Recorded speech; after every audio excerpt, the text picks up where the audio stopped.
Welcome back, everybody,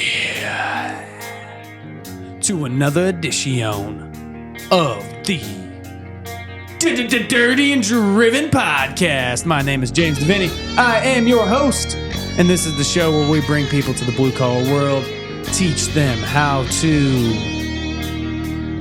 kick ass. Our goal here is to gain, train, retain solid, hard-working people in the blue-collar construction tech trades. We do that through having fun, entertaining, laughing, bantering, and bringing on great guests, which we did today.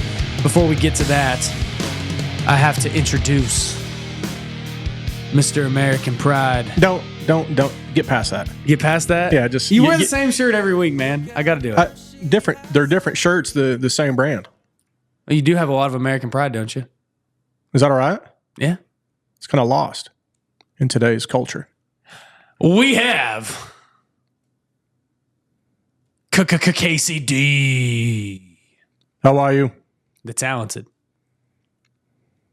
Man, today we were joined by a hot guest. We had a lot of fun with him, man. Straight out of Northwest Georgia. We had... Straight from Rome. Rome. Yeah. Vatican. Greek. Yeah. Well, Greece is a different... Is it? That was the enemies. Oh. Greece, Rome. Rome is in Italy. Yeah, that's bad. My geography is very... That Oklahoma education geography.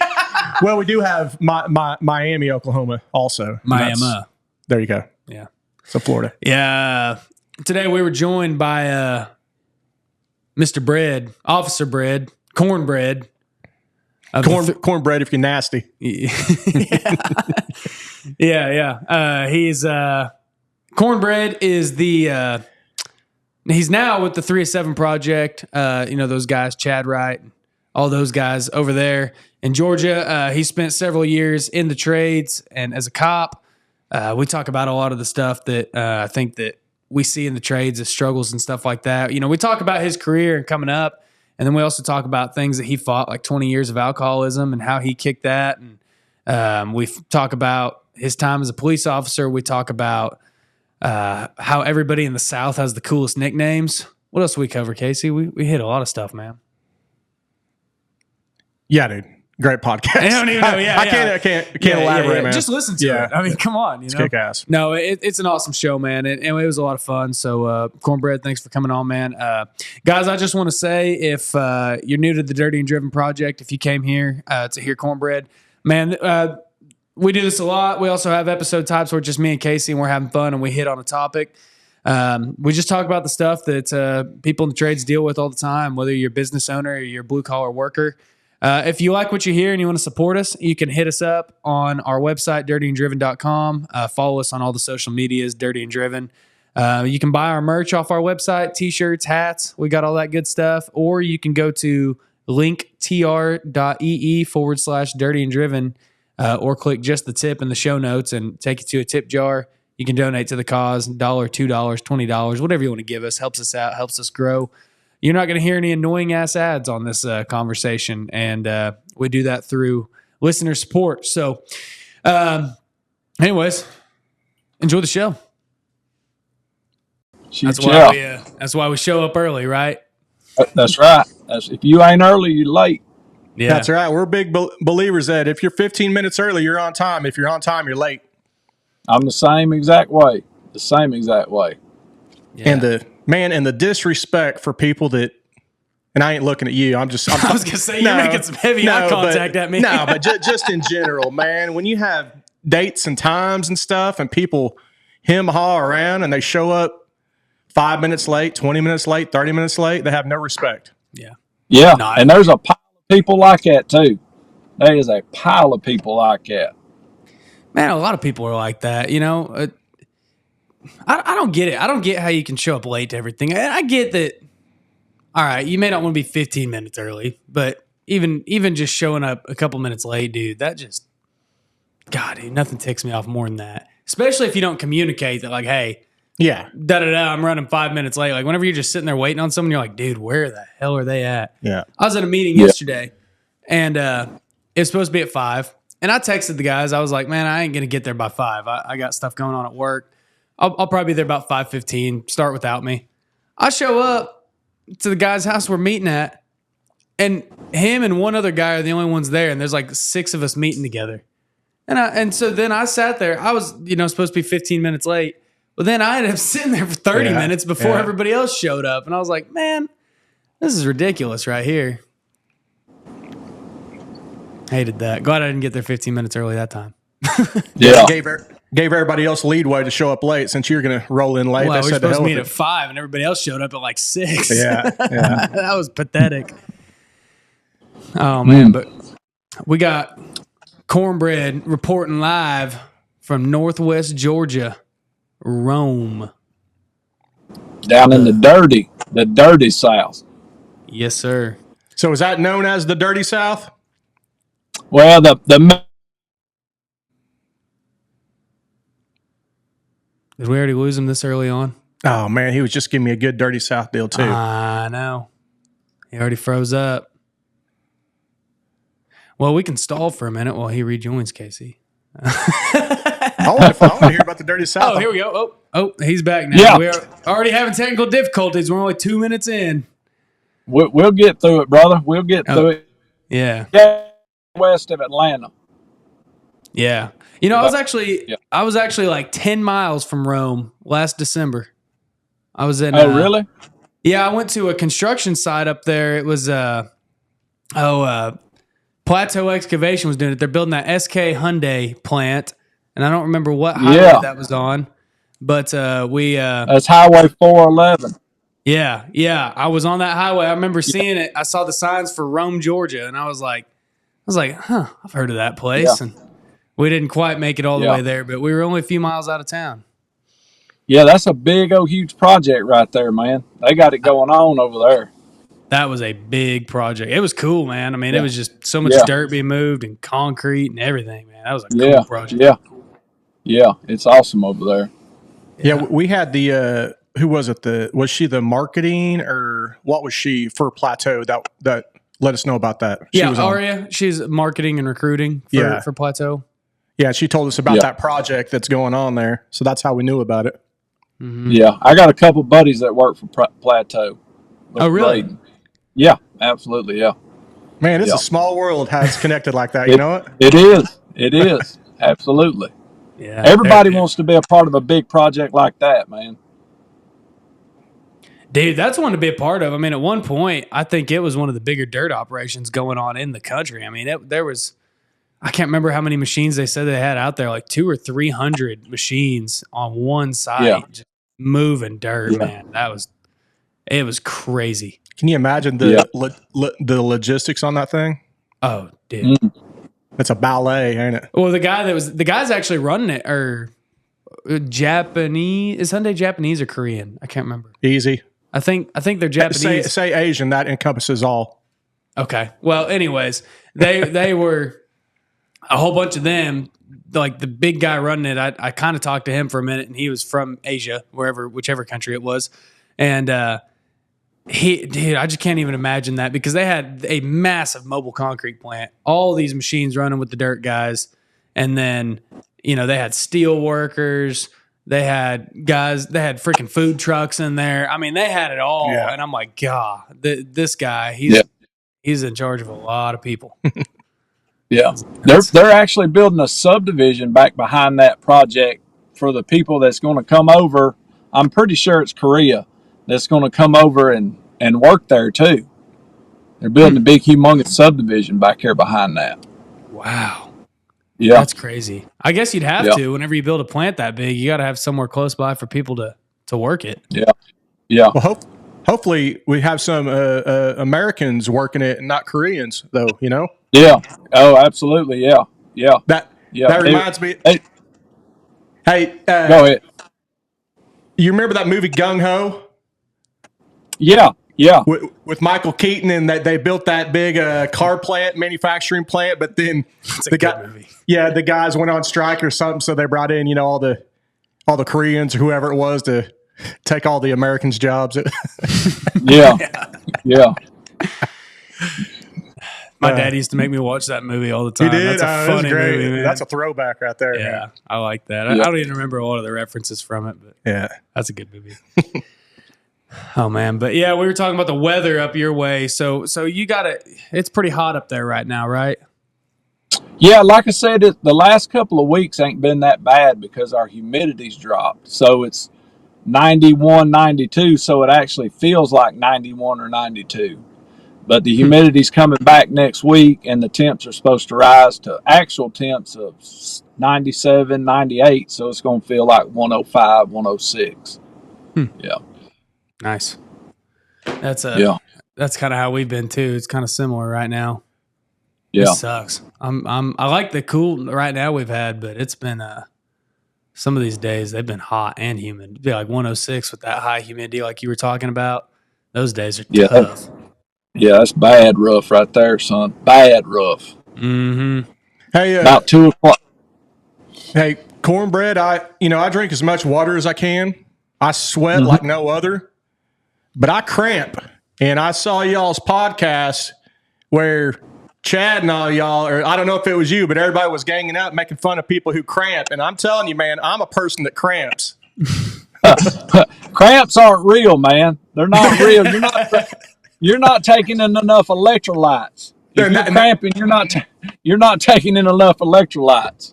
And you're right, man. I have something off balance, whether it's the sodium, magnesium, potassium, whatever it is.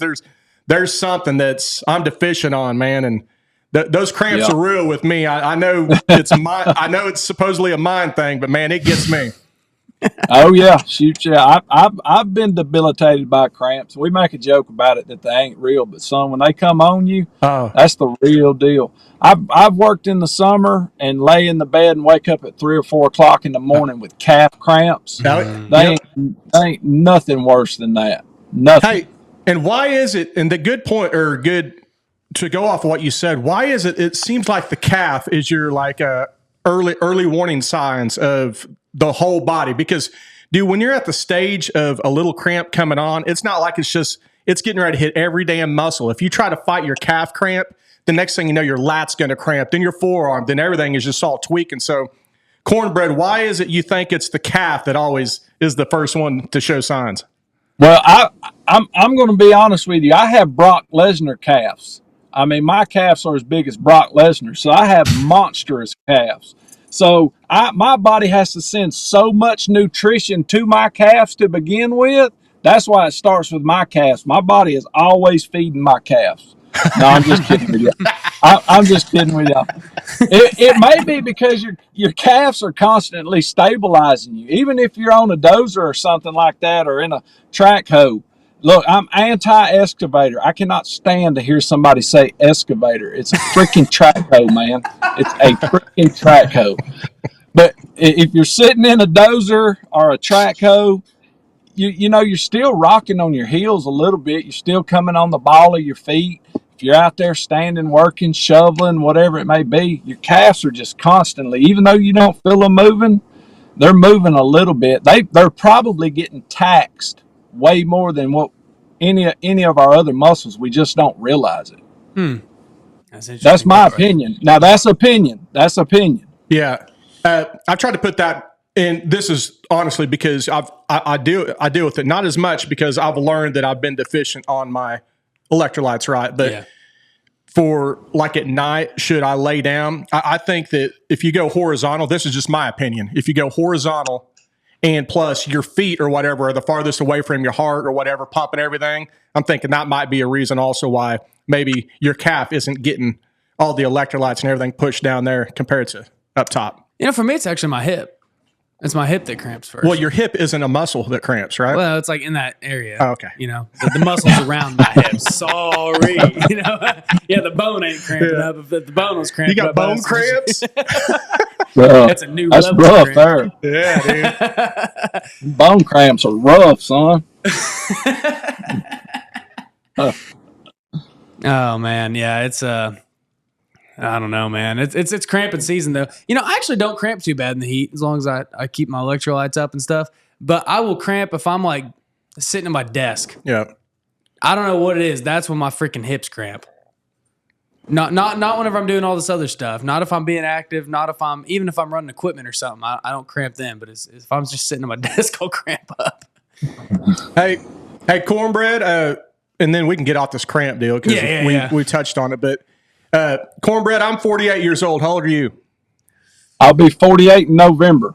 All right, man. Oh, okay, so this is a question from a couple guys that are pretty much the same age. I didn't have any cramping issues, and I've always been a laborer outside doing work all the time. I mean, I've done it my whole life, construction, all that stuff. But I didn't have cramping issues till probably about 5 or 6 years ago, till probably about early 40s or so. And I never, dude, when I was 18 till 40s or so, whether I put enough water in my system or whatever, I didn't have to worry about electrolytes whatsoever. It's just come on in the last 5 or 6 years. Oh, really? Cornbread, have you ever seen that or had any issues, or have you been just the same your whole life? That was about the same for me. Like around 42-ish, 43-ish, man. Even sinuses. I never had any sinus problems. Never. Yep. I didn't have any cramping problems. I had one injury during work that was totally my fault. But then any other injuries that were, caused by pulling myself up on the track hoe or slipping or anything of that nature, none of that stuff ever happened until I got about 43 years old, 42, 43 years old, cramping, 42, 43 years old. Yep. That's when it all started. That's literally the same time as me. And I didn't have sinus or allergy issues either till seriously about 4 or 5 years ago. Damn. Yeah. I know. Who knows what it is? And I know it's old age too, man. I mean, I know it's going to happen, but man. Yeah, it's crazy how that happens, ain't it? Yeah, I always think, dude, the older I get, and granted, I'm, half your age, but it's like the older I get, the more I realize how uninvincible I am. Yeah. I always think I ain't going to have those problems. I take care of myself. I do this. I work out hard. I do all that. And then still, just the older I get, the more I'm like, man, it's just the more weird things happen to my body, I guess, is what I'm getting with that. Yeah. Well, I've talked with James about this before, but talking about being the elder compared to him. I mean, I always use back when I was your age. I hate saying that, but I mean that's the only way I can convey it. But hopefully, I can give you some wisdom. But when I was your age, I didn't worry about getting injured, electrolytes. I didn't worry about how this life is finite and I ain't going to be around here forever. I didn't worry about any of that till probably 35 or 40 years old. Then it all started to change. I started to realize all of that I am invincible. Things can happen, that I ain't going to be around here forever. But man, dude, and I'm sure Cornbread was probably the same when we were probably your age, man, we just shit and get, man. That's the way it was. That's how it is, man. I always tell myself, I ain't going to be like that whenever I'm 40 or 50 years old. And then, then I hurt myself or something. I'm like, damn, I'm not invincible. Yeah. You just open your eyes one morning, you go to work, and you're like, what the crap? For like 5 or 6 months in a row, I got hurt today. Or you know what I mean? This is really bugging me. My sinuses are draining. I ain't never sick. And it's just like 5 or 6 months in a row. And then it's like that the rest of your life, dude. It's like that the rest of your life. Dang. Man. So Cornbread, tell me a little bit about what all, I know you worked in the trades for a long, long time. I mean, tell me about some of that stuff. What all did you do? So when I turned 18, I was blessed enough to go work for Pike Electrical Company. I don't know if they're over there in Oklahoma. I know they're all over the South and the eastern part of the United States. They're a utility electrical contractor. Mm-hmm. So I was blessed enough to go to work with them as a groundsman. And I stuck in there with them 6-7 years, got my CDLs there. Those electrical contractors, a lot of times they move around a whole lot, and it come up to where I was going to need and have to make a big move at the time. And at that time, I wasn't really ready to move away to go work. So I took another job doing similar things with a telephone. At that time, it was Bell South contractor. So I was in the utility industry for the first part of my career. And then once that I'd become a supervisor at a company and was a supervisor for many years. And my stepdad got to where he needed some help, and he'd always done grading all his life. And he said, "Why don't you come over here and I'll teach you to run a track loader?" So I went over there and started running a track loader and pretty much stayed in dirt work all the way up till about 06, 07. So what was your opinion about the track loader? I hear a lot of social media heads out there talking about pro or anti track loader. You a pro track loader guy? Oh, I love a track loader. I love it. Yeah. I had the opportunity. Anyone that's anti-track loader has never run a 973. I think a 973 is supposed to have the same pushing power if you can keep the ground force as a D8. Wow. But the Joker's got a bucket, and it's got 2 curl cylinders on it. The thing is bad to the bone. I worked at an inert landfill, and they had a 973. Depending on the dirt content, you could take 6 to 7 30-yard containers of brush, turn them all sideways, and just push them all off the bank. That Joker was bad to the bone, son. But it was so bad to the bone that it just constantly ate its own transmission slap up. Oh, really? Yeah. Yeah, but that thing was bad, son. Yeah. Oh, man. All right, big on the track loader. I like track loaders. I've never ran one, and I've never really been around them. They're not in Oklahoma. I mean, I've seen a few of them here and there, but the guys that like them love them, and then the guys that don't like them, y'all don't have many track loaders in Oklahoma? No, we don't have a lot of rock here. I mean, Oklahoma's pretty. Well, so flat dirt. One of the main purposes here in the Southeast for a track loader is grading residential lots. Just about anyone who grades residential lots does it with a track loader. They're all over the place in the Southeast. Wow. Yeah. Yeah, you see them a lot once you get to like Missouri. I see quite a few in Arkansas, but that's all rock there, and there's but you don't see them much here. Just front end loaders and backhoes. Yeah. Trackers. Right. Yeah. So I wonder what, Cornbread, what's your opinion on the killdozer then? Well, we actually, did y'all listen to the 307 podcast yesterday? No, I'm a couple episodes behind myself. Okay. So I actually talked about the killdozer. We was discussing forgiveness. And how we should forgive people that sin against us or do wrong against us, however you want to look at it. And I talked about, I can't remember his name. There was a guy, I don't even remember the state, but some guy kidnapped his kid and hurt his kid in some way. And there's a video out there of him on a payphone. And he's talking to his buddy, and he's like, here he comes. And he pulls a pistol out and he shoots the guy. Y'all know the video I'm talking about? No, I didn't know about that. Okay. But then I was talking how hard it would be to forgive someone who hurt one of your family members. And then I said, but everybody wants to see that video and check it out. And I said, but furthermore than that, who does not want to watch the killdozer video when Buddy is just going through there tearing places? I mean, just tearing that place to what. And we got to talking about how, he was done wrong. Everyone knows he was done wrong by that town, but he had absolutely, and I'm not judging the man by no means. This is reality. He had zero forgiveness in him is what caused him to do that. But other than that, the killdozer was bad, son. As a Komatsu, I can't even remember the size of it. There's a guy on YouTube that remade the killdozer. Yeah, that's and I would literally pay that dude if I got to get up in there and just run through some type of building. That would be bad to the bone, son. Dude, I bet you can get hooked up with him, man. Oh, whistling you think diesel. so? Oh yeah, man. Especially in y'all's area, man. Yeah, that would happen, man. Yeah, that'd be cool. Yeah, him and Heavy D, and I mean all of the social media guys. They're all a tight knit group. So yeah, that'd be a wild video. But yeah, so you went and you worked and you started grading. Who'd you say was that? Your uncle?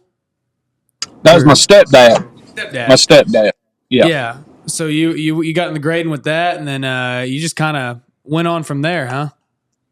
Yeah, went on from there. Stayed in the Sure Enough grading for a good while, and then in '06, '07, I went to work at an inert landfill here where I live in Dallas, Georgia, and I stayed there all the way up until I left last November and come to work for 307 Project. I actually, in '09, I left there and became a police officer in my hometown.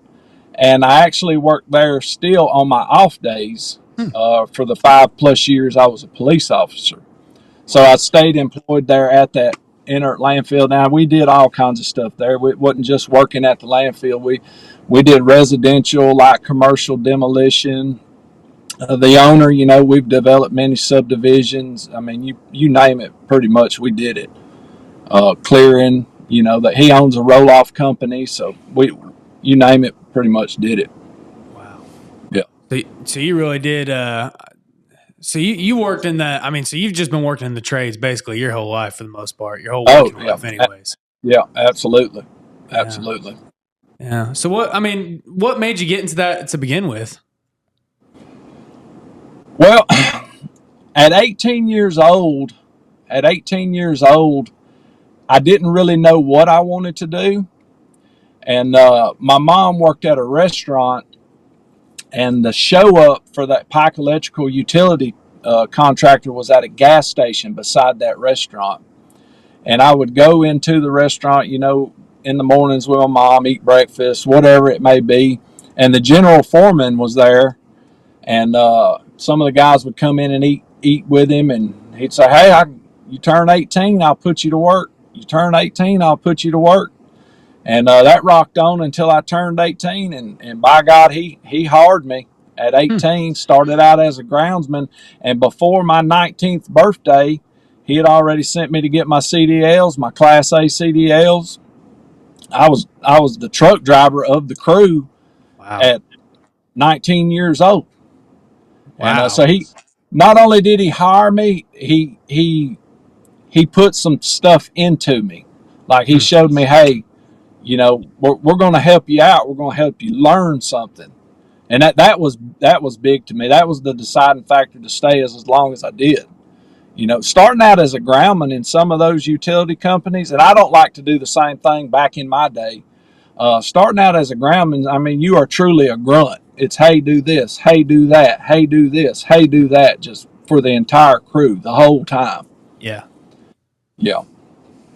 So that's what got me into working for Pike, the utility business. Wow. That's cool, man. I love that. You just met him that's like the most small town way of finding a job. You just run into a guy at the diner. He's like, hey, yeah, when you turn 18, come talk to me. But yeah. I love how you're saying you stayed with him as long as you did because he invested in you. Because that's something that I talk to a lot of employers about.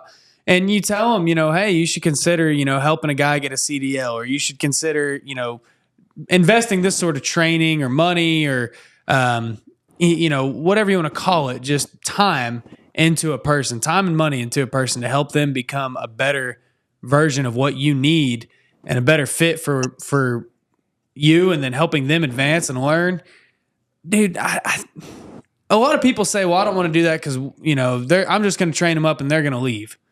But yeah, you stuck around longer than you would have had they not trained you. And I bet you still speak highly of them if someone else said, should I go work for this place?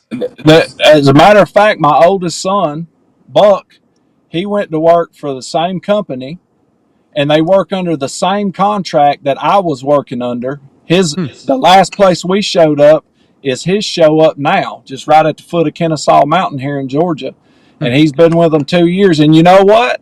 They flew him down to Jacksonville, paid for him to go through their CDL school, and got him his CDLs within a year, just like they did me. Wow. So if I hadn't have talked so highly of them, my son never would have went to work for him. When he come and said, hey, Dad, I want to try to go to work at Pike. Well, dude, I think it's awesome. I think I learned a lot there for the time I was there. And at the time, had it not been for a move that they was wanting me to make, a long distance move, I may have still stayed with them. Okay. I But was about to ask you what got you out of that and got you into the yeah, dirt side of things. So it was because they yeah, wanted you to move and you just didn't want to move. yeah, that's right. Yeah. Yeah, You know, that's a good example of leaving on good terms too. Yes. You know yeah, what I mean? Because that gave his son an opportunity to, you know, his son could have probably got the job anyway, let's say, but man, if you leave on good terms, man, there's, you know, that door's always open. yeah, absolutely. Yeah, there's Well, some of the same guys are there that I worked with that my son's working with now. I mean, it's awesome. It's awesome.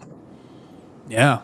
It's really awesome, man. I like that. That's cool that he's on the same project because we just ran into that too where I work. You know, there's a kid who came and worked for us for a while, and his dad worked for us years ago as a truck driver, and he was a good employee years ago and worked for a while, and then he found something better for him, and then now his son, 18 years old, decided he was going to come work for us too, and you know, he worked for us for a while until he found something where, you know, he wanted a job on the road traveling, and he left on good terms. And that's something I told him. I said, you know, hey, if you're going to find this other job, that's cool, man. I get it. I want the best for you in your life.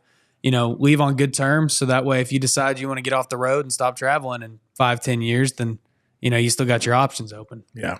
Yeah, And shoot, his son may decide one day he wants to come work for us. You know what I'm saying? It just, you never know.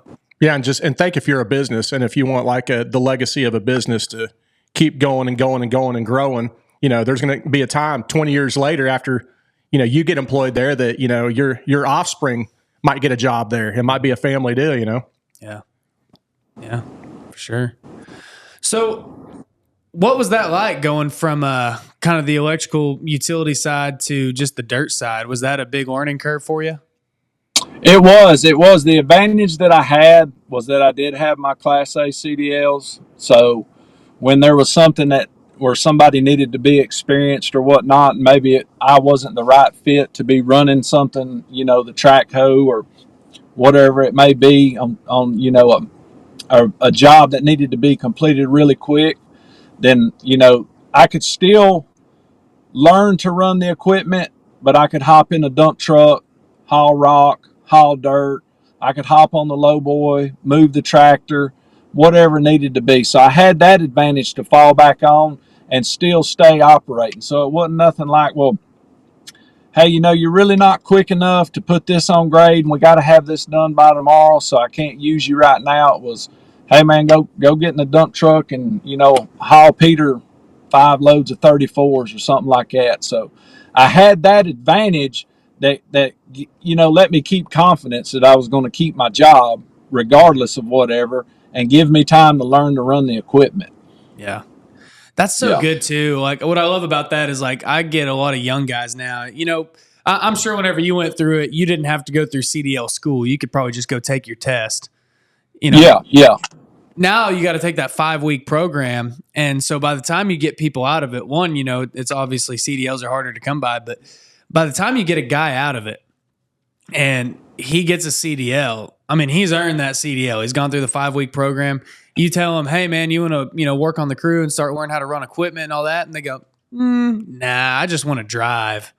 But man, what people don't realize is if you take that job, I mean, I get you want to build your hours and maybe you want to build it up so you can go to one of the big over the road companies or something. I don't know. But a lot of guys, they're like, nah, I went to school to get my CDL. I just want to drive. And then, but it's like you're saying, you can learn equipment, you can become a lot more versatile. And then whenever you're on a big job that you can't keep up with the demand, you're still very useful driving that truck. That's right. Absolutely.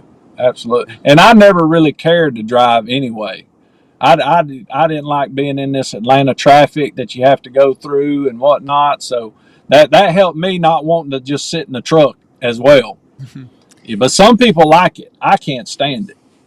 Now, I've heard Atlanta is one of the worst cities to drive in if you're a trucker. Because isn't it something about like there's a road that goes all the way around it and it's not legal for you to like drive through the city of Atlanta? Yeah. So you have to take 285, which is a perimeter interstate that goes around Atlanta. You can't go through the center. You can't take 75 or I-20 through the center.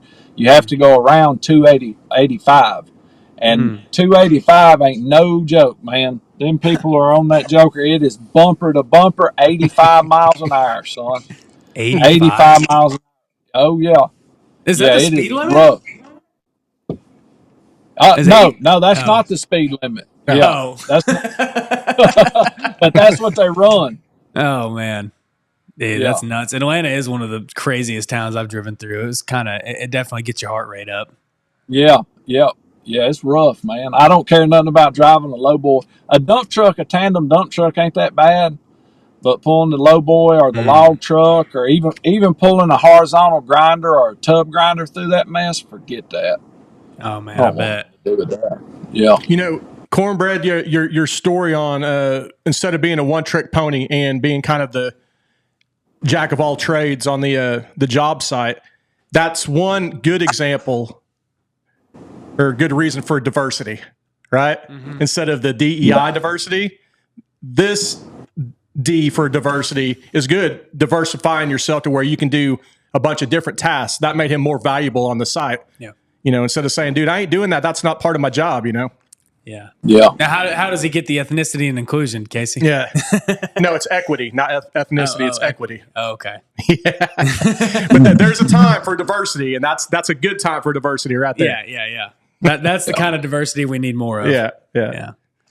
So you got your sons involved in the trades too, or one of them anyways. So what was the idea there that you said, I mean, obviously that's what you grew up doing and that's what he saw and all that. But I mean, how come you didn't push him to some other thing like college or a different industry or something like that? What made So the interesting thing about my oldest son, both of my sons, they're 3 years apart. So my oldest is 23, my youngest is 20. That anytime I done anything throughout, as long as they was old enough to walk and I didn't have to change their diaper, they was with me no matter what I was doing if I was off work. So they hung around all my buddies that did the same thing. They heard all the stories. You know, every kid wants to drive a rock truck or a Euclid or something like that. And I think being around us, I would take them to work with me a lot and sit them up in the, excavator with me, track hoe, put them in the wheel loader with me and whatnot. And I think for them, it became my daddy can do it, so I know I can do it. Like I've watched my daddy do it. I've been around it. I can do it. So my oldest son, he heard me tell the stories about how I started out with Pike and how it helped me out a lot when I was talking to him about what he was going to do. So he was juggling getting into the construction field or being a gang warden when he was getting out of high school. So he decided he was going to go. At the time here in Georgia, you had to have a 2 years bachelor degree to be a gang warden. So we got him set up in the college. He got accepted to ABAC Agricultural College down in South Georgia. And, man, we made the move down there for him. We went down there 2-3 times. Took him down there the day, 2 or 3 days before college was actually started. We moved him into the dorm. And that was on a Friday. And Saturday night, about 11 o'clock, he called me. I said, "What's up, bud?" He said, "I'm on Highway 27. I was like, "Well, you done met some friends? Y'all going out? What you doing?" He said, "No, I just come around the big curve in LaGrange. I'll see you in about an hour and a half." I said, "Well, what are you coming home for?" He said, "I ain't doing this." He said, "I'm coming home." I said, "Are you serious?" That little joker come home. He come slap home. He didn't even give it a chance. So when he got here, I said, "Well, we'll talk about it in the morning." I said, "Well, I guess you made your choice. What are you going to do?" Things rocked on, and now he's in the trade, in the utility trade. My youngest son, he stayed so tight-knit to my friends. He calls, they talk, just like me and them talk now. He actually started out at 15 years old. We needed a track hoe operator at work that summer, and my boss man hired him and told me I could teach him how to run a track hoe. I started him out on a Cat 330 track hoe. Was the first track hoe he was over, which is a decent sized track hoe for somebody to start out learning. So he run it that summer. He'd come back the next summer or when he was off. I taught him how to run the densifier, crushing concrete on a Komatsu 200. Taught him how to run the wheel loader. So he worked there through the summertime and when he was off. And I left the job that I had there in November of last year. I was running a Komatsu 500 wheel loader in the gravel pit, loading 100 plus dump trucks a day. He now does the same exact job that I was doing when I left. My youngest son. Wow. So I think it was just from them, me telling them, hey, y'all can, if this is what you want to do, you can do it. If you want to go to college, go to college. If you want to come home from college, I'm not big on you quitting anything. 100%. I feel you can't be scared to let your kids fail. You cannot be scared. I have tried to tell them and push them the way I wanted them to go when they were young teenagers, and I seen that didn't work. So I said, well, you're going to have to learn some stuff on your own. So when he come home that Saturday night, I didn't pitch a big old fit. I said, I guess you made your choice. So here we are now. Wow. That is like the total opposite of what most parents would do, man. That's awesome that you just said, all right. Yeah. Time to go to work, I guess. Yeah, that's right. But man, he's been working ever since. Yeah. And what's cool about that, so you had an employer that lets you bring your kids to work, which is neat, and let them do stuff whenever they were younger, and then they came and they hired them over the summers to learn how to do stuff. And then they were able to actually get on full time at some of these places and learn because you had taken the time. That's one thing I always preach is like, I love events whenever you do like touch a truck events or, things like that, where you give kids an opportunity to come out here and start just sitting in the cabs and playing with the sticks. And maybe even some of them get to learn how to run some stuff. I think that's the way forward, man. I mean, that's how you got to get more kids in the trades. Yeah, absolutely. Absolutely. I mean, what's cooler to a little kid than getting to being this big machine, moving stuff around or loading rock into a crusher or something like that? There's no more satisfying feeling to a young kid. There was nothing any cooler to a 24, 25-year-old me to sit in the seat of a D8 and the grading foreman point across this pond we were building, and he said, pay attention to those stakes. Cut the dirt down to this level and go all the way to the other side as many times as it takes you. There was nothing cooler to me at 24 or 25 years old. Though now when I set that blade down and let that throttle out, I went across that booger like a roller coaster for the very first time. But there was still nothing. I about beat my teeth out doing that. But that was pretty cool. So I agree with you. Did you have like an old timer teaching you how to do that stuff? Well, my stepdad, when he started teaching me, he was in his 60s. He was in his early 60s when he started teaching me. But he was that old. I'm assuming he was that old breed of construction worker. Absolutely, yeah. Yeah, dude. Those guys are unmatched. I've been fortunate to work with several of them. There's still one on our crew. He's our dirt foreman. That man, he's that old breed dirt guy, man, and he's just wealth of information. I mean, attention or temper span of a small firecracker, but I mean, he is. I mean, he knows his stuff, and if you get to talking to him just right, and he likes you, he'll teach you a lot. Yeah, absolutely. Yeah, Cornbread. That's something that we've been trying to do on our podcast here is get them old timers with all of that wisdom to come on because they ain't going to be around forever. So hopefully we can just get a little bit of the rub when they're on. Mm-hmm. Yeah, that would be awesome to do that. Absolutely. And I'm not saying you're an old timer because you and I are the same. So we're not old timers here. So. Yeah, I agree. That's why I said it'd be awesome for you to get some old timers on there. Yeah. Hey, I got a question about, you're talking about building ponds. Did you build a lot of ponds, I guess?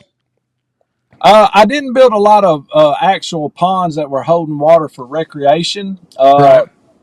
We built about a 6-acre lake, 7-acre lake about 4 or 5 years ago. I may have done 2 or 3 of them. And I wasn't in any of the inside engineering of the flow pipes and all that. I was just hogging dirt. The reason why I ask is, how is y'all's soil up there? I mean, we have various soil here, and I live kind of by the river, so it's all sandy loam. So unless if I brought in some good clay of some sort or put down a liner, I mean, all my water would just go away if I tried to fill it up. Yeah, so here in my area, I'm in Paulding County, Georgia. So the surrounding counties around here, it's pretty much all red clay. Nice. The further west you go, you get into a lot more chert, and then of course the further north you go, you get into a lot more rock. You got to go about 2 hours south of here, maybe 2.5 hours south of here to even start getting any sand in your clay. Right, so where I'm at is pretty much red clay. Man, I wish I had some of that at my house. Yeah. No, we got it like everywhere else, but not where you're at. Yeah. We've got a lot of different stuff around here. It varies depending on which 10 feet you're in. Yeah, we got red dirt roads and that. And yeah. Yeah, it's Cornbread. What prompted you to go into law enforcement so late in your career? Oh, did we lose him? Oh, he froze on us. He froze up again. Oh, he's back. Can you hear me now? Yes, sir.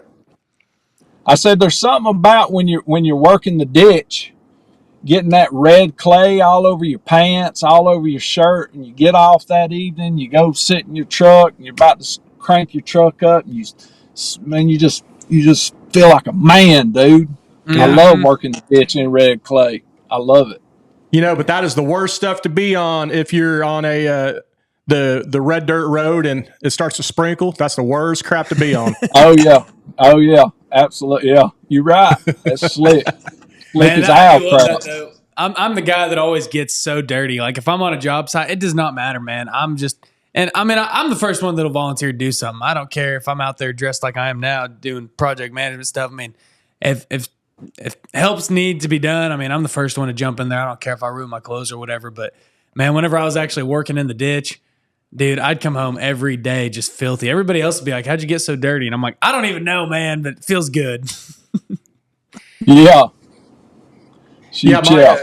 My grandpa, when he was around and my dad was driving, we do a lot of farm pond fishing back at the home place northwest of Alva, Oklahoma, which that's kind of out by the panhandle in Oklahoma, and it's all red dirt, red clay. Mm-hmm. So it's one of those deals that, like I said, if it started to sprinkle, you better get the heck off of them roads. Yeah. And my grandpa, when my dad was driving and it was slick and he was driving, my grandpa, he'd have his hand kind of up on the dash. He'd be worried. And because my dad would be sliding all over the place, and my grandpa would say, "Now, son, you got to be careful because this is slicker than greased owl shit." Yeah. Them old timer sayings, man, were hilarious. I love those. Mm-hmm. That's right. So I do want to hear some input on you while we were talking about your kids and the trades and stuff. A lot of people nowadays say kids are lazy. They don't want to work. This generation, insert blank here. I mean, there's just a lot of people ragging on the kids, in their late teens, early 20s that are entering the workforce. Clearly, you got two sons that are very capable, very skilled, and sound. And not only that, but they're actively working to better themselves, become equipment operators, become truck drivers, stuff like that. What do you say to those people? I say that I've had that said to me, and I always, I would think about it for years. I would say, well, this person is not lazy. They just don't know what to do. I think the main thing is, if you think that, if you truly believe that to be reality, that this generation that's coming into the workforce is lazy, who taught them that? Yep. The generation beforehand, right? Yep. However that comes. So you have to take some type of responsibility in it. So are you just going to holler that woman or young man is lazy? Or are you going to try to help them? Or are you going to try to teach them? Yeah. Are you just going to holler they're lazy? Just like the general foreman and my stepdad put time into me and gave me a chance, why are we so apt not to give an 18 or 19-year-old person not a chance and just holler they're lazy? I didn't know how to cut grade the first time I walked in on something. You know what I just didn't. Absolutely. And the person that thinks that they knew how is wrong. That's a lie. You don't know how, just straight up. You had to be taught somehow. You learned somehow. I think it's just an easy cop out for somebody not to want to put any time into anyone, or to make themselves look better, and complain about somebody else. I agree with that. It's just like I you were used to saying. always hear. Oh, go ahead. Go ahead. I said, you used to always hear sometimes, well, that person is job scared. Are you scared that guy's going to come up in 2 or 3 years to take your job? You ought to train that guy better than what you are. Mm-hmm. That's my opinion. Well, yeah, then you have room to move up. That's always been my kind of argument. That's right. Yeah, I've got an awesome story for that. Oh, let's hear it. Yeah, come on. So like I said, I'd been at that inert landfill since 06. And about 4 years ago, I'd been crushing concrete with a Kleeman Modecat for about 3 years. And I began to feel like a big fish. I could do anything at the landfill. I could go to any job site we needed to go to. I could do any job there, and I felt like I wasn't learning anything different. Yes, I was having the opportunity to teach new people, but that was few and far between. So I began to pray, hey, God, is what I'm thinking wrong here? Am I to stay here? Am I supposed to stay here? And if I am, just let me know and help guide me. Put your will in front of me, and I'll keep doing what I'm supposed to do. And I was talking to a buddy of mine and said, man, I think I'm supposed to leave where I work now. And he said, well, you've been there a long time, Cornbread. He said, have you prayed for your replacement? I thought, what in the world are you talking about? Like, what in the world do you pray for my replacement? He said, well, are you going to just put in a 2-week notice one day and leave them high and dry? You've been there since 06.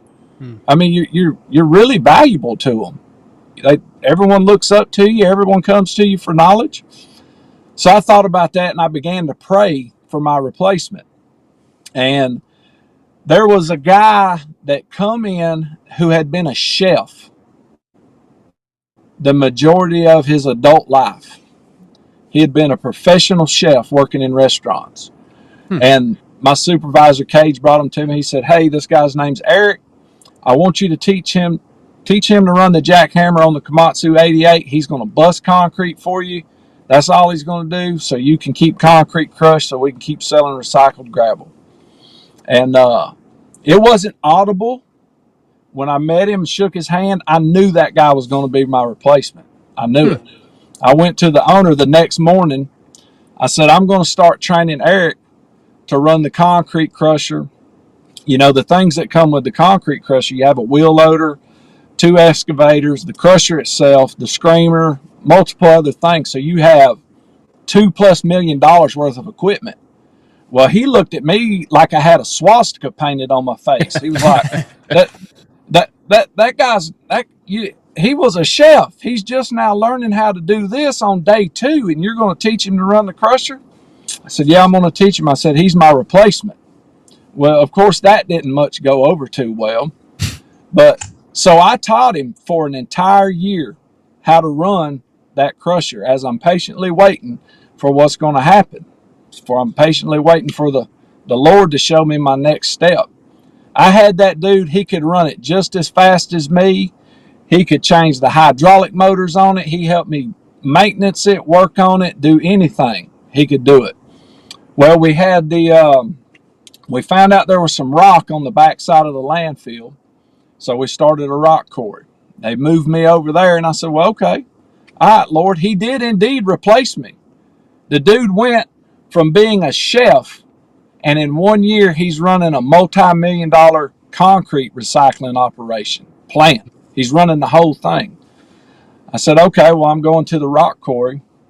I worked in the rock quarry 1 year, and then I was led to come to the 307 project. So that, to me, to there, it taught me a couple of things. It taught me that I could have, even if I hadn't been prayed or led to train Eric, I still could have trained Eric just as I did before.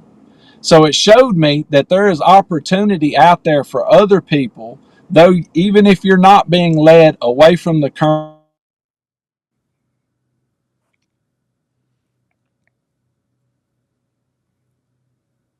Froze up on us again. He keeps doing it right as he's rolling, you know? Yeah, he's getting ready to You get absolutely. it. Oh, he's There back. we go. You're back. Where did it break up at? Right when you kind of put your hand here saying, so what it led me Yeah. To. what it taught me was, even if I hadn't have been praying for that, I could have been doing that for other people all along. And lifting them up, teaching them what I know. And you can do that, even if it's just a little bit of something every day. Yeah. Yes. You should be trying to lift the people up you're working with. Yeah. Yeah. That's awesome, dude. That's such a great story. I'm lift the people up you're working with. Have you always had that mentality, or was that new for you? To be quite honest with you, I got that when I become a police officer in 09.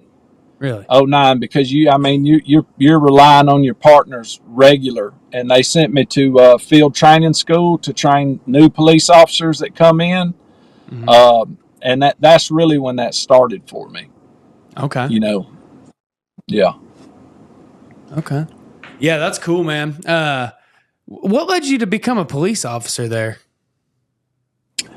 You know, I'd always wanted to be a police officer, you know, since a young kid, and always wanted to give it a try. And the hometown that I grew up with, a position come open, and a friend of mine worked there, and he said, "Hey, we're looking for a police officer. I think you ought to put in an application." And I said, "Well, I'll give it a shot, man. I'd like to try it out." So I put in an application, man, and there it went. I mean, it was bam, bam, bam, on to the academy in just a few months. Yeah. So did you take a break from the trades to go do that for a little while?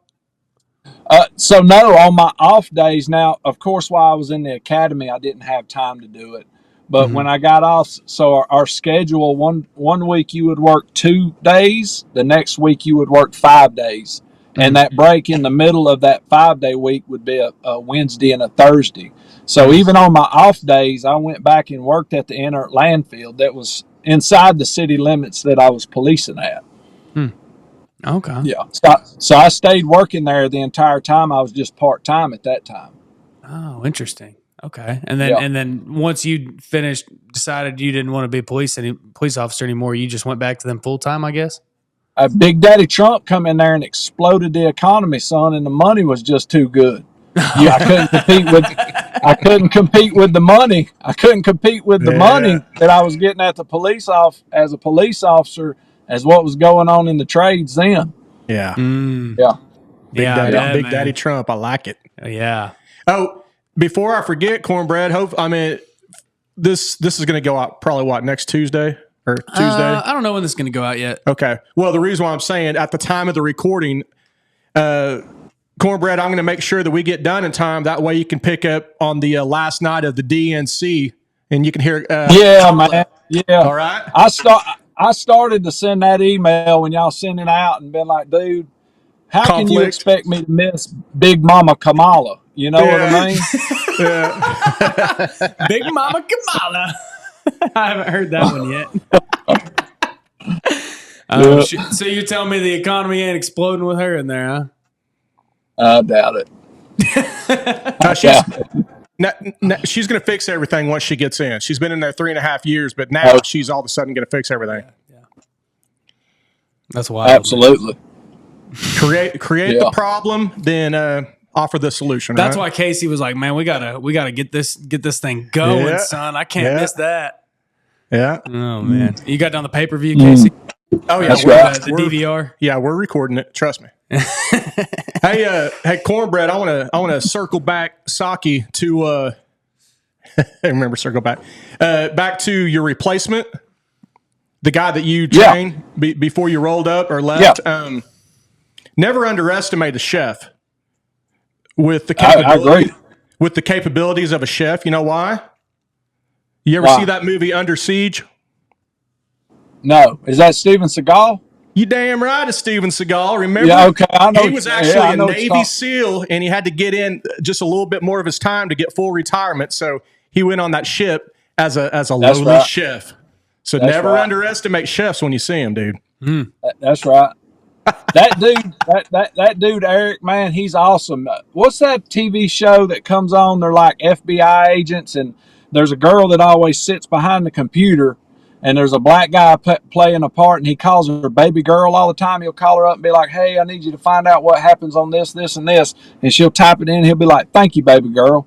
Dude, when I would be like, hey, man, the hydraulic motor's going out, the hydraulic fan's going out on this crusher.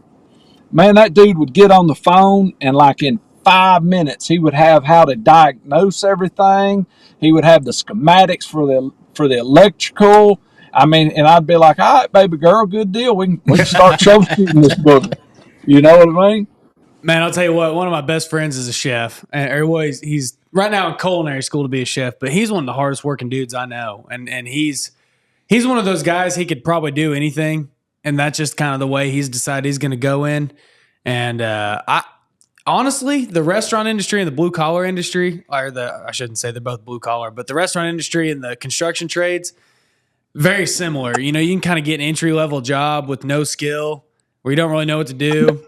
Half-ass your way through it. You have the same labor issues and stuff. But dude, the guys that start rising to the top and start actually doing stuff and making a difference and being leaders and stuff, I feel like it's almost the same process. You've got to learn how to actually do the things with your hands and how to get information and how to figure this out. It's different, but the process is almost exactly the same to rise in the ranks. Yeah. There. Yeah, absolutely. I agree. Yeah. So I wouldn't underestimate a chef because they've had to work hard to get there. Hey, Cornbread, what's your other son's name? You got a son named Buck. What's the other one's name? So I was a big coon hunter, a competition coon hunter, way back in the day. And the type of dog that I use is Tree and Walkers.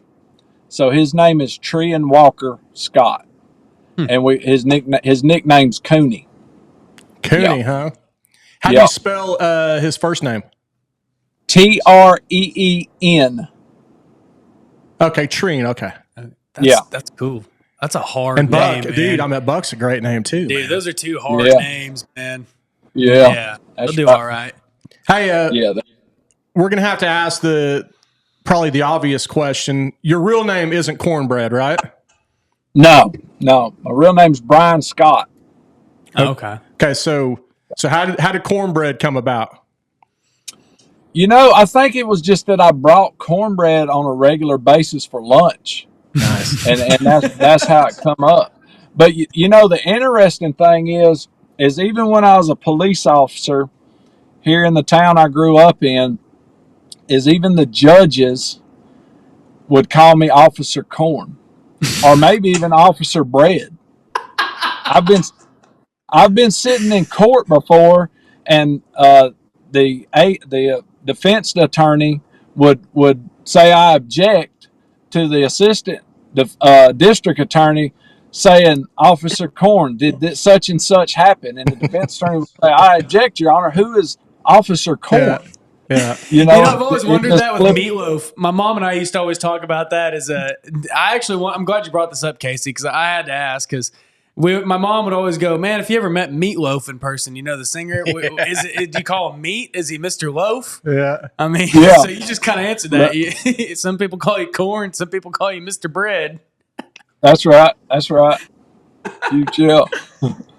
So when did that come about? So that was, you said, kind of policing days. Was it before 08, 07? It was like, it was like 04, 05, around. Oh, froze up again. Dude, I respect somebody who can get a nickname like that and actually keep it. Yeah. You know, it's like there's guys I played rugby with, they'd get nicknames and stuff and they might stick for a minute, you know, but then they'd fizzle out. Yeah. I had a couple, you know, But whenever you meet a guy and his nickname is what everybody calls him, that's cool as shit to me, man. Yeah. Is he back? He's back. Yeah, He's back. So it was probably 05, 04, something like that when I got that nickname. But yeah, you're right. If somebody hollers out Bryan, I don't even know who they're talking about. Who are you hollering at? Some guy around here named Bryan? So Cornbread is equivalent to answering to Dwayne Johnson answering to The Rock. He doesn't answer to Dwayne Johnson, right? Yeah. That's right. That's right. That's right. Yeah. I was going to ask you something, man. Dude, I love that, man. Officer, I can't even imagine being in a courtroom right now. Officer Bread, how did you respond to this, man? Yeah. Hey, Cornbread, I think James might be a little too young. Here I am doing the ageism again or whatever to where I'm, aging myself. But remember the old timers talking about when they grew up in the early 1900s and they would say, well, that was back in '03, '04, '05. Yeah, yeah. Well, I've been trying to get you to do it while we've been talking, but anytime I refer to 2001, 2, 4, 8, I say '08 because we can use the '08 now, in this time frame. Right. There was a guy that I worked with at Pike, and he was 20 years old, and they nicknamed him 2-0. And he kept that nickname all the way through. He was like 26 years old. They still called him 2-0. Man, I feel like the further south you get, the more you see good nicknames like that. Like here where we're at, I mean, I can think of a couple people, but there's very few people I know that actually go by a nickname, and that's what everybody calls them. And like they don't even know what their real name is because everybody just knows them by their nickname. I don't know anyone like that, but it's like in Texas, I know a few guys like that. And then it's just like the further south you get. Like my wife lived in Louisiana for 2 years, and I don't think any of them had real names. I think they all went by whatever nickname was given to them. Yeah. I nickname everybody that I work around, pretty much. I haven't nicknamed the guys I work with right now. They already basically got nicknames, but I nickname all kinds of people. I was about to ask you what nickname you got for old Chad Wright. Well, I ain't got one for him yet. I've known him since he was 14. I actually met him on a construction site. His grandfather and dad, and he come out to a grading job that I was on, laying out the curbs for a subdivision we was building. And he seen that I had a dog box in the back of my truck, and he wanted to go coon hunting. So I said, yeah, man, I'll take you coon hunting. I went the next night and picked him up, and he started running the competition trail with me for years, all the way up until he went to the Navy SEALs. Maybe since he was a Navy SEAL, you should nickname him Flipper. Just start calling him Flipper, see what that does. That'd go. Yeah. Be like that 70s show. I think anytime they basically. Did you guys ever watch that 70s show? Not a lot. That's probably after your time. No, but I didn't watch it a lot. Yeah, though. Yeah. We watched that one in college, and anytime they would talk about someone, like one of their buddies that they're basically trying to call retarded, they'd always be like, "He's a flipper." Hey, Cornbread, you know what old show?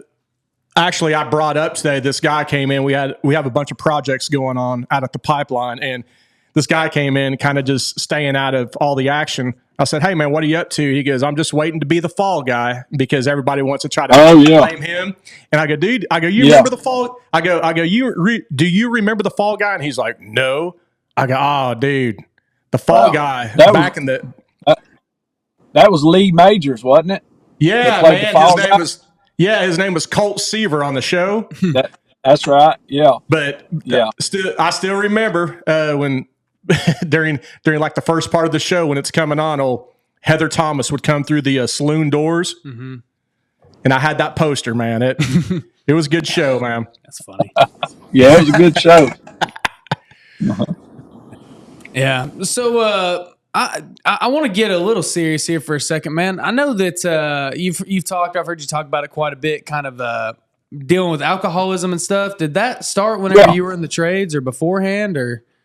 Or Yeah, I mean, not to quote the George Jones song, but I learned, at an early age that I liked drinking before I was in the trade, as a teenager.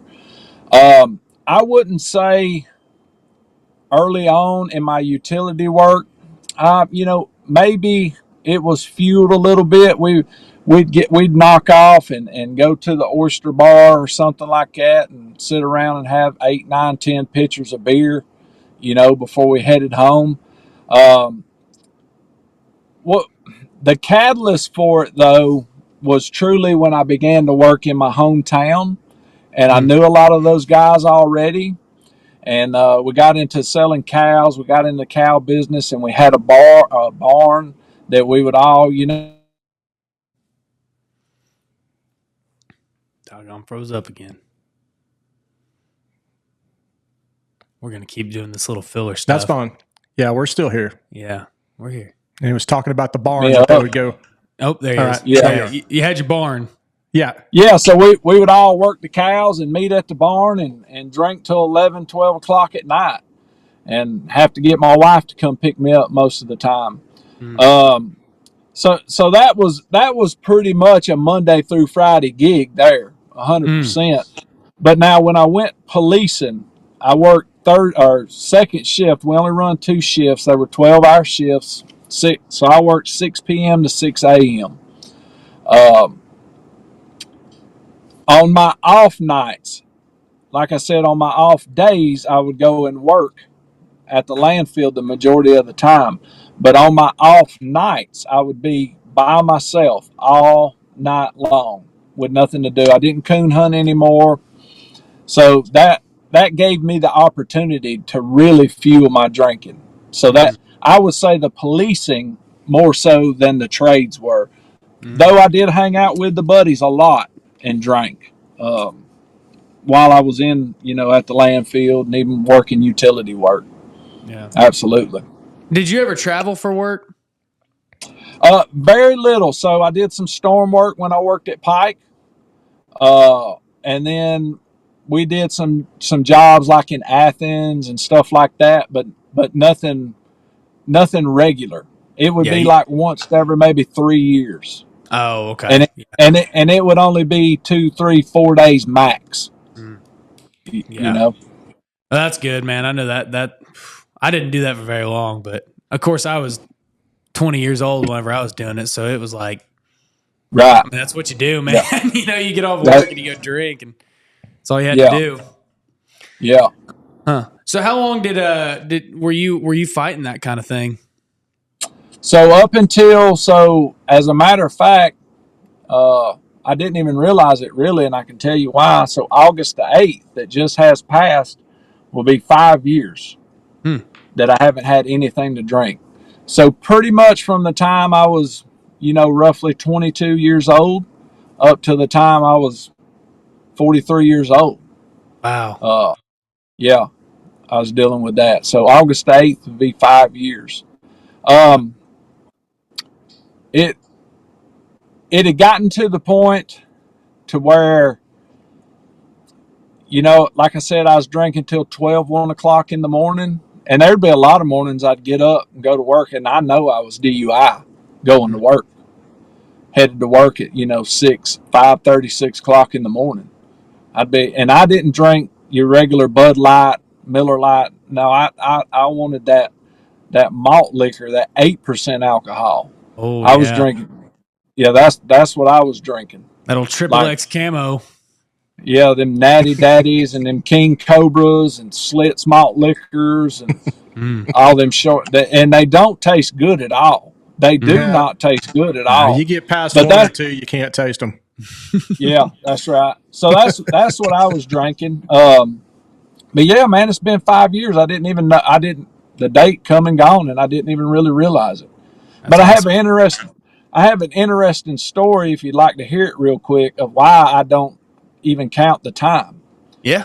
So when I was a police officer, a lot of times we would take break. Do y'all have QT gas stations in Oklahoma? Yeah, I think they're headquartered here in Tulsa. Are they really? Yeah, in Tulsa. I think that's where they originated. Yeah. So we would take break at QT gas station about midnight, 1 o'clock in the morning. And there was a guy that would come in there, and I knew him since I was a kid. We called him Lizard Leg, and he was Are we supposed to laugh? yeah, laugh. Lizard Leg wouldn't mind. Right. So he used to do meth and sell meth, and he had been off of meth. He'd been sober from meth for 10 years when he was coming in there.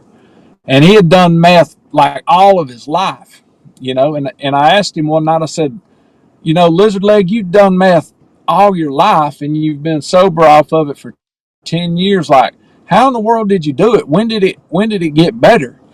He said, man, I realized that I just didn't need to count the days, that it kept me associated with the last time I'd done it. So when I quit drinking, when I was convicted by God to quit drinking, about day 41, 42, 43, man, it was just kicking my butt. I mean, just rocking my world. And for whatever reason, I remembered that conversation with Lizard Leg, and I quit counting the days. And not saying it was perfect by any means, but it made it 100% better. I just quit counting the days, and I think what it did is it disassociated me from the last time I had that drink. It disassociated me from saying this, I'm never going back to that. It kept me from looking back. Yeah. It kept you from thinking about it all the time. It wasn't on your mind now, because whenever you count the days, and I guess everybody's different, but you're not the first person that said that on here, because it's, I think what it does, like whenever you wake up, you're like, man, it's been 200 days since a drink. You're thinking about a drink every single day, huh? And then now whenever you disassociate, it's just like, that's right. Hey, you're not thinking about it every day. That worked for you, huh? That's right. Yeah. Yeah. Absolutely. To go along with that, I just watched Big Daddy Trump. He was Theo Vaughn had him on his podcast. Oh, really? Yeah, I think he went to probably Florida. And it was just released yesterday or the day before. It's like an hour and 15 minutes long.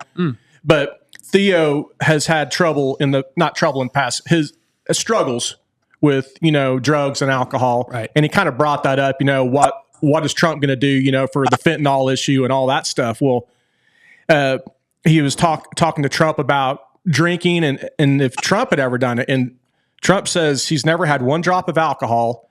He's really, he's always been this way. Never done any drugs or anything. And Theo's like, man, he goes, how can you? I mean, that's great, but how have you never had it before?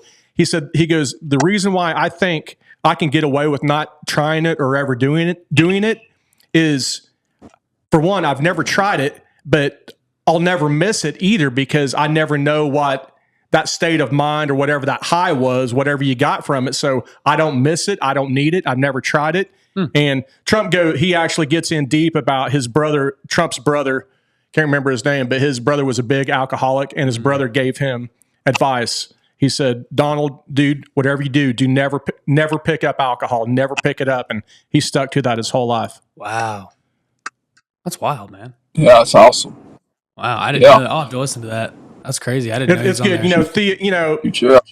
Theo, he does his little quips, his little funny stuff, but it's a great interview. And it's not just the softball questions for Trump. It's lighthearted, just a conversation, Theo's a smart guy, man. Yeah. He doesn't know he's done. But so, Cornbread, what got you to that point where you decided it was time to quit? I mean, after 20 years of doing that, man, you don't just put it down, do you?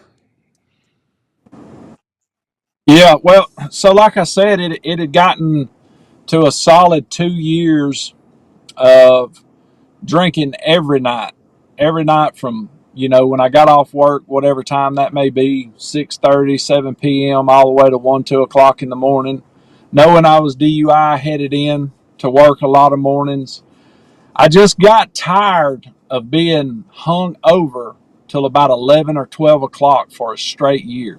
Wow. So, when it was like that, I'd be like, man, I'm not going to drink nothing tonight. But when 1:30 would come along, I'd feel fine. And there'd either be beer at the barn when I got there, I'd stop and get it on the way.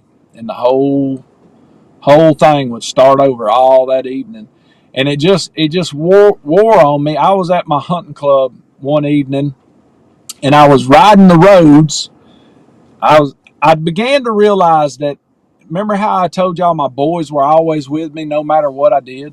Yeah. Yeah. So at this time, my boys had their learner's permit and their driver's license. So I began to realize that, hey, I'm getting drunk and letting my licensed son now drive me around, and we're going to do the things, and I'm just going to be blunt and bold and honest with y'all. We're going to do the things that we normally did together when they were younger, when I wasn't doing this. And I'm devising and manipulating the time so I can still drink. So we're going to get up and go turkey hunting in the morning, but I'm going to make sure we're done by 11 o'clock because it's a Sunday, and I can start drinking at 12 now because that's when the gas station starts selling it.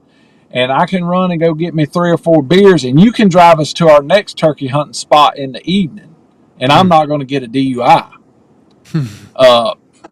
I was starting to manipulate and do things of that nature. Though I, thought I was still being the super dad that I was, I'm spending all my time with my kids. I'm spending my time with my kids drunk. And just like I taught them to get in the trades, I'm literally teaching them how to be an alcoholic. Yep. And I began to realize that I'm teaching them how to thrive in the adversity of being an alcoholic. Because I was still being respected by my peers, by the owner of the company that I worked for. I still had everything that was going on. I wasn't financially unstable. It hadn't began to affect any of those things yet. And so I began to realize that I was riding around at my hunting club one evening. I wasn't walking because I wanted to ride around and drink beer. So I was by myself, drinking beer, riding around at the hunting club looking for rubs in the pine thickets. And it just hit me, dude, you have got to freaking stop this. Like, you absolutely have got to stop this. You're 45 minutes from home. You're out here by yourself drinking. Now you're going to have to try to drive home. You're putting yourself at risk. I was a former police officer, dude. That was my gig. I got DUIs. That was what I did at night. Yeah. That was the main thing I loved to do. But you know why I was so freaking good at it? Because I was one of them. Oh, yeah. I knew what to look for. I knew what the actions were. I was convicted by the Holy Spirit to quit drinking. I got out of the truck. I'll never forget it. On my knees in a pine thicket, I said, Lord, I know I'm an alcoholic. I need you to guide me through this. I need you to help me. And I got in the truck, and on the way home, it just hit me, humility. I walked in the house. I set my boys down. I set my wife down, and I said, look, I'm sorry for what I put y'all through all these years with my drinking. I never was violent. Like I said, I never blew the money. I never was reckless in and of all the excuses that you want yourself to make you believe that you're not a bad alcoholic. Well, being an alcoholic's bad, period. Right? You don't have to have all the other stuff on top of it. Being an alcoholic ain't good for you or your family. But I set them down. I told them that, and I said, I'm sorry. I'm not going to drink again. And I know, watching the tears come down their face and listening to them say, well, we knew it all along. We just didn't want to say it to you. Dude, there was no way in the world. God putting me through that. He knew that humility was going to humble me enough not to take me back to a drink. Wow. Yeah. Man, that's powerful stuff, man. That's great that you were able to pull yourself out of that and just get out of that hole, man. That's crazy. Yeah. So after that, I mean, was it just done from there and you just moved on and just started working on you and your family, or did you start going to like meetings and stuff or any rehab programs or anything like that? No, I've never been to an AA meeting. I've got a good friend that she goes to AA a lot. She shares a lot of, she has shared a lot of those things with me, the principles and stuff like that.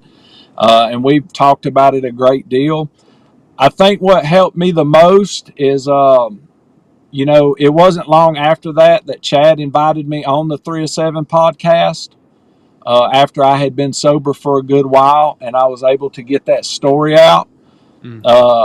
And the fellowship that come along with it, the amount of people that reached out to me, it helped a lot. It helped. Yeah. It helped a lot, and I learned, throughout the years that I wasn't sincere. Like, I called it being shark-eyed.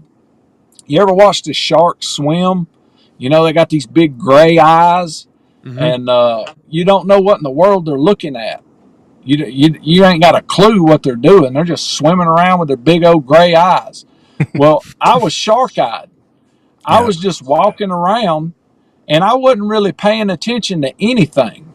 I'd learned my job so well that I had to put forth very little effort into it. It was still a long day every day and whatnot, but I'd learned it so well, that I don't want to sound like I'm bragging or anything, but I about mastered it. There was nothing that could happen that I couldn't handle with my job. So the adversity of my work wasn't there. When someone would talk to me, I wouldn't really be listening to them at all. And when I would answer them, I wasn't really answering them. There was no sincerity in me at all. I was shark-eyed. I was shark-eyed. Wow. Yeah. That's wild, man.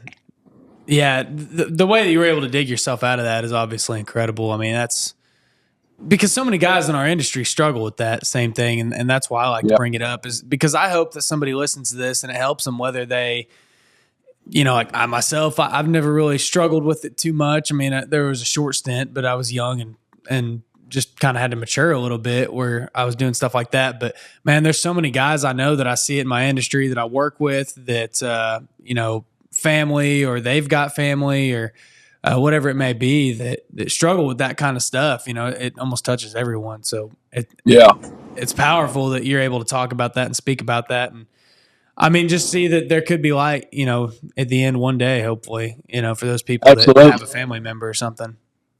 Absolutely. 100%. Yeah.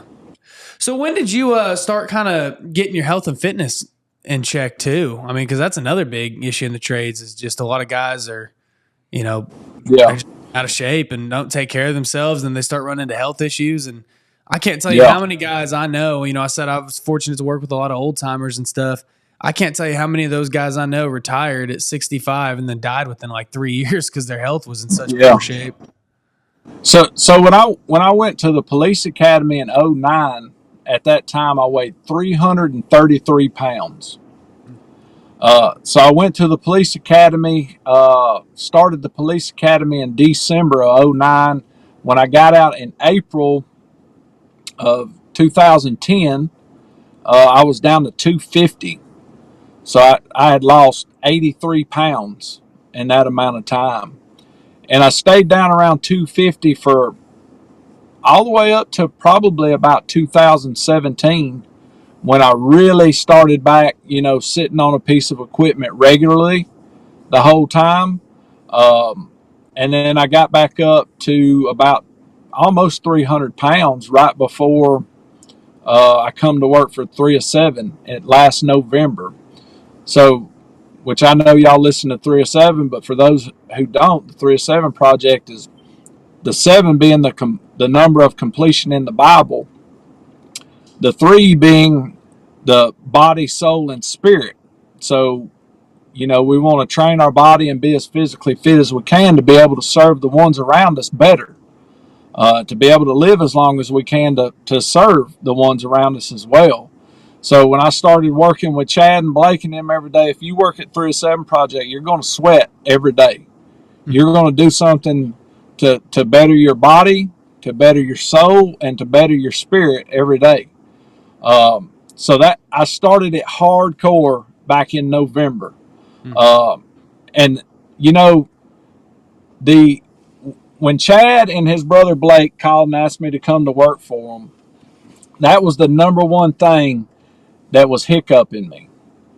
That, dude, I'm going to be physically wrecked constantly. Physically wrecked constantly. And like y'all said, y'all have been to that First Form place. Both of you went, right? The gym? No, that was just me whenever I went. That was before. I think that was right before I picked Casey up on here.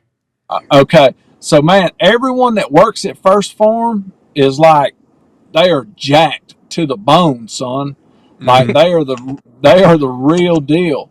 So in December, we go to First Form to give First Form the 307 combat standards test, and Chad's like, I want you to do the workout with us in the morning, Corn, this morning. I was like, are you serious? And he's like, yeah. So I walk into First Form's gym, which is immaculate. And here's all these people in there that look like Greek gods. And I'm walking in there like a fat hog, man. And I'm like, I'm thinking to myself, I do not want to do this. When it comes to the physicality of it, it's been just a series of yeses, man, the entire time. And I have learned a lot. I've learned a lot because we're really busy throughout the days. And I realized that there was a lot more that I could have done when I was running equipment on a regular basis. A lot of what I do right now is I simply go to a track that's just right down the road from my house that's actually closer to where I was working. And I could have been, jogging, walking, whatever it may be, the entire time I could have been doing that. My fitness journey, to answer your question, really started in November of last year. So if looking back, I mean, now you say there's a lot you could have done whenever you were running equipment and stuff. What are some of those things that you maybe wish you would have done back then had you known better? Well, number one, I learned you're not going to out-train a bad diet. You're just not going to out-train a bad diet. And so since I've learned to eat, if you eat, for me, my body size, if I eat the proper amount of protein every day that I should be eating, it is way more than what I was eating to begin with. Like the actual quantity of the food.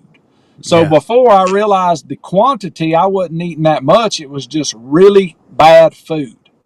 So I wish back then I would have been eating right, especially on the protein side of things, not near as many carbs and eating the protein correct. I think a lot of people don't realize that. Some people don't want to count their macros, this and that, or whatever it may be. If you don't, that's cool. That's cool, man. Do what you want to do. But I'm telling you, if you do and you eat the right amount of protein, it's going to take you about a month or two to figure that out because you are going to be so full you can't stand it. Yeah. The second thing, even when I was in the police academy, thinking about working out hard, you got to lift heavy and you want to be the biggest, strongest dude in the gym and this and that. Things like walking or bicycling are way underrated.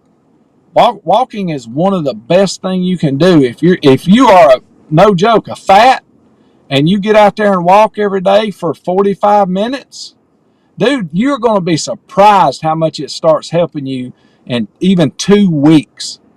In even 2 weeks, you're going to be freaking surprised. If you get on a bike, if you get on a bicycle, I did a 100-mile bike ride back in May. Was the first big challenge that I, come up with to do. So I trained for that booger 2 or 3 months. Dude, I thought I would be wrecked for days after that bike ride. I did that bike ride and I was in pain for like 20 minutes and that was it. Yeah, and that bike ride is online, ain't it? Yeah, it's online. Yeah. Yeah, I watched it. It was good. Yeah. Was that 100 miles? Yeah, it was 100 miles. Yeah. Hey, who was the young kid that was on the bike ride with y'all? That's my nephew. We call him G. I call him too low G, as a matter of fact, because every deer and turkey he shoots it way too low. He runs the meat. So that's too low G. Dude, he hung in there, man. He had to push himself. He did. He got her done. He did. He did. He sure did. Absolutely. But yeah, that's what I wish I'd have done, man. Is that if you're really doing it, that you're not really putting in minimum effort. If you're walking 45 minutes a day, if you're getting out there walking, it don't mean you're out there looking feminine. and you ain't doing what you can be doing, man, it's really underrated for real. Look, nobody looks cool in a bike helmet and bike shorts. It's impossible to look cool in a bike helmet. Everybody looks stupid. They look like a dang dork, man, in a bike helmet and shorts. But it's underrated, dude. To work that cardio, to pedal them pedals, dude, it's big for real. Hey, I've got since you brought that up, it's not bad to look uncool or cool with the helmets. I've got a challenge for y'all to do on one of your 3 of 7 deals, because I know y'all like to do challenges. Go to the track. I try to get James to do this, but maybe you can get Chad and the guys to do it, and you too. But have a speed walking challenge, like a speed walking mile challenge, to where you can't run, but you got to get the old hips and just walk as fast as you can. Say that again. I lost you when you said I got a challenge for you. I got a challenge for y'all, and the kicker is I want y'all to do a speed walking challenge out at the track. Well, Chili showed me that speed walking the other day when we was doing Team PT. I don't know if I'm going to be doing any speed walking, Bubba. Okay, so you're talking about looking like a dork, man. So to my point, you said there's no shame in the game for wearing a bicycle helmet and riding a bike, right? Because although you're not the coolest looking guy, you're still getting it done. I want y'all to do some speed walking challenge. Well, touche. There may be some shame in the game. I may not be completely right about that. All right. Man, that speed walking, man, those guys are all, I mean, I'm impressed. I mean, it was like the fastest one was like a 5K in like 15 minutes. I mean, that's faster than I can run a 5K. I mean, that's fast. Yeah, their mile is like 5 minutes or something. It's insane. I mean, they're cruising just at a speed walk, but all those dudes look like aardvarks. They got them old hips going, man. Yeah, they got the hips going. I don't know what it is, but they all got like long noses and real long legs. Yeah. Like, I think their legs just connect straight to their chest. They ain't got nothing else. Hey, Cornbread, how many? Because that's a bunch of good information. How many grams of protein are you taking in each day? I'm currently taking in 245 grams. So you're doing a gram per body weight, per pound of body weight. Yeah. Okay. Yeah. I think I take in like 300 right now, and that's the normal. And that's a lot. Of that could be protein. that could be my issue too. Is exactly what he just said. You need more protein. Yeah, because I don't eat a ton, but I eat crappy, and I work. I do all labor stuff all the time, but I'm not getting probably the amount of protein that I need in my diet. Dude, that's the biggest thing, and that's what I tell people too. Is like whenever they first start like a health journey is. Especially blue collar guys, you start talking to blue collar guys about like, hey man, you should really start, if you tell them, oh, you got to watch what you eat, they just start thinking you need to eat a salad and salmon all the time and nothing else. But what I tell guys is, dude, go get you a steak and eat it for dinner. You know what I'm saying? Like get you more protein, start there. Don't even necessarily cut anything out yet. Just bump that protein up and see what happens. I need to do that, man. That's good. Yeah. So, you obviously probably supplement your protein with protein shakes. Yeah, especially in the morning. So right off the rip, I try to get like 70, 75 grams first thing in the morning. So I'm not behind the gun, man. Because if you're at supper time and you're lacking 120 grams, 130 grams, you're about to have to eat a pound of grilled chicken. Mm-hmm. And that's rough. And I've had to do it. Yeah. I've had to do it, But yeah, so I try to use those protein shakes, especially in the morning. Kind of on the same topic, good protein, livers or gizzards? I don't eat neither one, man. Well, I eat chicken livers. He's a man of the people. I eat chicken livers. No gizzards? Fried chicken liver. No. Oh man, I'm a gizzard fanatic, man. Yeah, Casey's. Really? Yeah. We're trying to get him his own giblet brand. Casey's Country Fried Giblets. Wow, big liver gizzard guy. Yeah, we're having a big push for giblets, and see if you're in on this with us. We're James and I talked about it. I think our last podcast. We want to have a National Giblet Day, and we want to have it the day before Thanksgiving because I always have the giblets stuffed up inside the turkey. Yeah. So we want to have National Giblet Day. It'll be on the Wednesday before the Thursday Thanksgiving. I really ain't big on the giblets, man. really ain't big Yeah, on the neither gizzard. are we. I feed them to my dog every now and then, you know. Yeah, yeah. Come on, man. You got the heart and you got the gizzard. And Dude, my wife loves chicken hearts. She can eat those. She's German, so she if we go to a Brazilian steakhouse, she'll ask specifically for chicken hearts. oh, damn. I don't know how she eats them. I tried them a few times. They ain't that good. Oh man. Well, Cornbread, I know it's starting to get late over your way. We always ask everybody, what is the dirtiest job you've ever had to do? The dirtiest job. I never really got into the science behind why we were doing it. So we had a horizontal grinder, a Peterson horizontal grinder. And do y'all know about C.W. Matthews here in Georgia? Yeah, I've talked to some people there. Yeah. Yeah. So they wanted to start buying our ground up shingles and putting ground up shingles into their asphalt. Yeah, I RAS, guess as they call it, recycled. I don't know why they call it RAS, but recycled asphalt shingles. I guess it's RAS. Yeah, I'm an asphalt guy. I can go out on asphalt.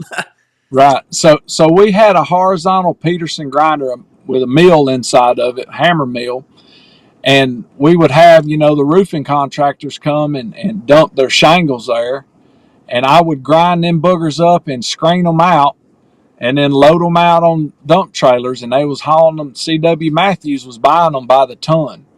But dude, the fiberglass that are in them, Man, we always lose them in the middle of a good story. He's saying the fiberglass that are in. We're still here. The fiberglass that are in. my skin. Oh, nope. There, he's back. So you were at the fiberglass that are in. Yeah. So the fiberglass is in them shingles, and I'd be wearing a respirator, working on the grinder or whatever it may be, and the fiberglass would get up and under the respirator, and it'd get in my beard. I'd have to shave it. It'd dang itch my skin up. It got in your clothes. It didn't matter if you wore those terry cloth coveralls.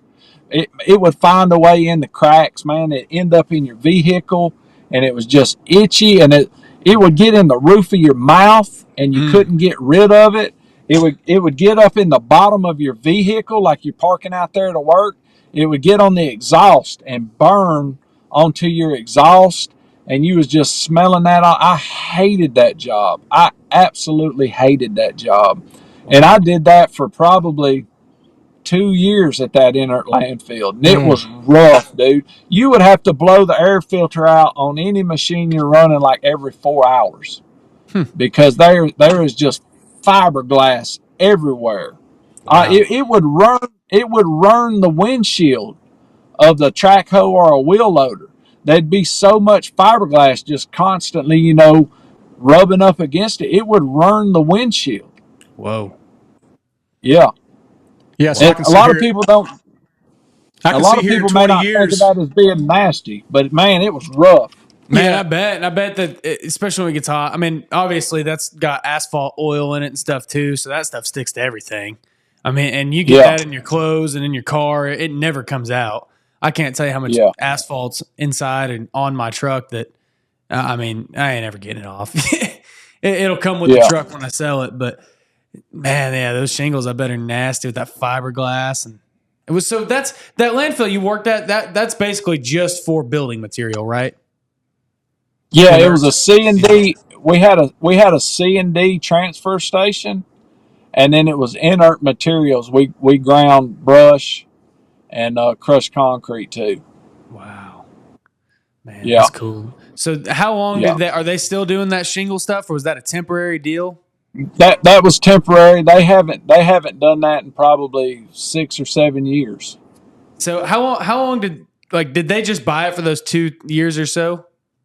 Yeah, they bought it. They was using it in some plants here in Georgia for a while, and it was something about you couldn't use it for GDOT anymore. So then they started buying it for some plants in Alabama, and then the Alabama plants quit using it. Yeah, they Raz was huge for a minute. It was kind of one of those fads, and I think there's still a spec in the Oklahoma specs to where you can use up to 5% in certain mixes.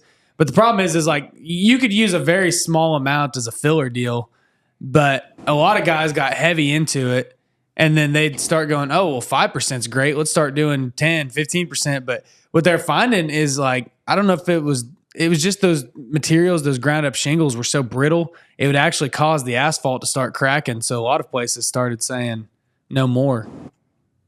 So that's interesting. Yeah. I wondered how other regions did it because, I mean, here we don't use it much because we don't have anywhere nearby that can grind that stuff up. But that's interesting to hear that. I'm glad they stopped taking it. It was rough, dude.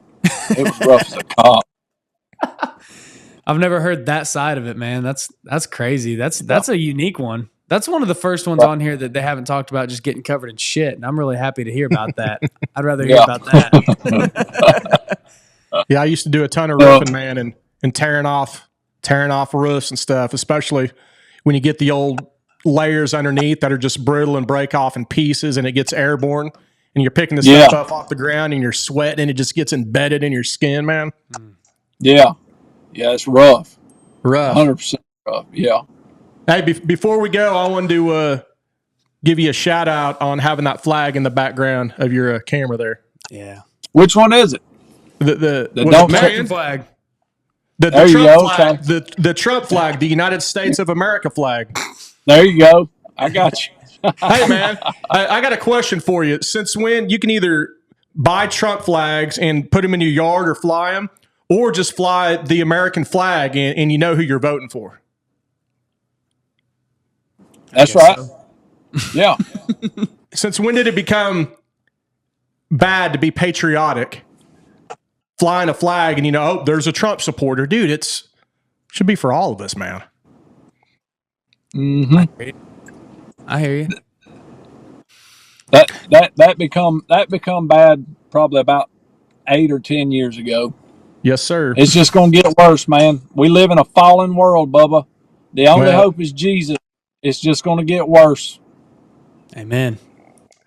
Well, hey, brother, it's been great talking to you today, and I appreciate your time. I appreciate you coming on here with us, and I just wish you the best of luck in everything you're doing. And you got any final thoughts for the people out there? Hey, man, these young guys that's coming in, young women, train them up, dude. Train them up. People are saying there ain't nobody out there wanting to work. We live in a different time right now where people can be their own bosses and they can Instacart and they can Grubhub and they can do all these other things. If you want some people to come work with you, you got to be a better person. That's all there is to it. Man, that's some heat right there, man. That's true. Invest in your people and train them, man. That's how you're going to get them to stick around and get good people. And that's the people that's going to bring their friends along too. That's right. Hey, and also, how can people reach you, Cornbread? Well, I got an Instagram. It's cornbread_76. Of course, you can email the 307project.com and check our website out. That's pretty much it. Cool. Well, sweet, man. Well, we'll definitely keep following along with you guys as you grow and all that. And yeah, man, to all the people out there, I just got to say, remember every single day that you should invest in yourself, like they're talking about mentally, physically, spiritually, and you should get out there and you should do something hard today. Well, by God.